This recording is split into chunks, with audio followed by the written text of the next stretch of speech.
বাংলাদেশৰ ঢাকাত পুনৰ উত্তপ্ত পৰিস্থিতি। নিশা ঢাকাৰ সচিবালয় সন্মুখত শিক্ষাৰ্থীৰ প্ৰতিবাদ। শিক্ষাৰ্থী আৰু আনসাৰ সদস্যৰ মাজত সংঘাত। দুই পক্ষৰ সংঘাতত আহতৰ সংখ্যা 42 জনলৈ বৃদ্ধি। দুজন ছাত্ৰ নেতাক আটক কৰাৰ পাছতেই এই তীব্ৰ প্ৰতিবাদ।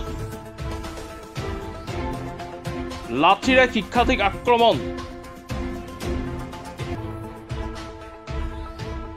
পৰিস্থিতি নিয়ন্ত্ৰণৰ বাবে সেনা আৰক্ষীৰ শূন্যলৈ গুলী।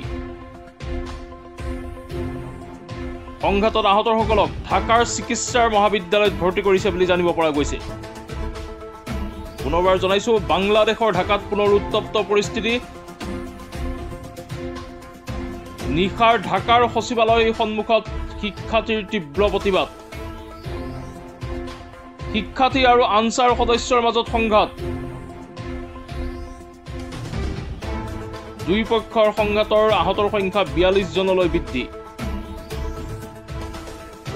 ছাত্ৰ আন্দোলনত দুগৰাকী নেতাক আটক কৰাৰ পাছতেই এই প্ৰতিবাদ। লাঠিৰে শিক্ষাৰ্থীক আক্ৰমণ। পৰিস্থিতি নিয়ন্ত্ৰণৰ বাবে সেনা আৰক্ষীৰ শূন্যলৈ গুলী।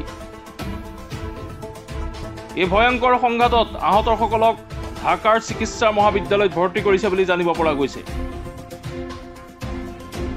বাংলাদেশৰ ঢাকাত পুনৰ উত্তপ্ত পৰিস্থিতি।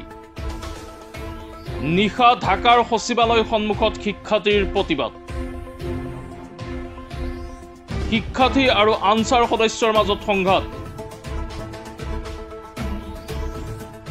দুই পক্ষৰ সংঘাতত আহতৰ সংখ্যা 42 জনলৈ বৃদ্ধি। দুজন ছাত্ৰ নেতাক আটক কৰাৰ পাছতেই এই তীব্ৰ প্ৰতিবাদ। লাঠিৰে শিক্ষাৰ্থীক আক্ৰমণ। পৰিস্থিতি নিয়ন্ত্ৰণৰ বাবে সেনা আৰক্ষীৰ শূন্যলৈ গুলী।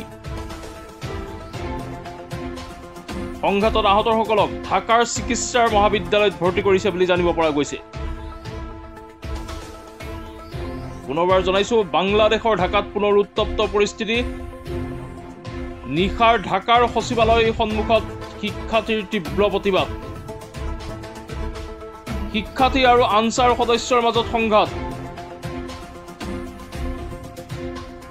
দুই পক্ষৰ সংঘাতৰ আহতৰ সংখ্যা 42 জনলৈ বৃদ্ধি।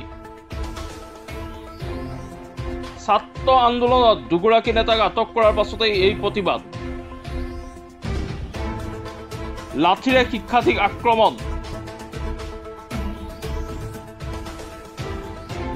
পৰিস্থিতি নিয়ন্ত্ৰণৰ বাবে সেনা আৰক্ষীৰ শূন্যলৈ গুলী। এই ভয়ংকৰ সংঘাতত আহতসকলক ঢাকাৰ চিকিৎসা মহাবিদ্যালয়ত ভৰ্তি কৰিছে বুলি জানিব পৰা গৈছে।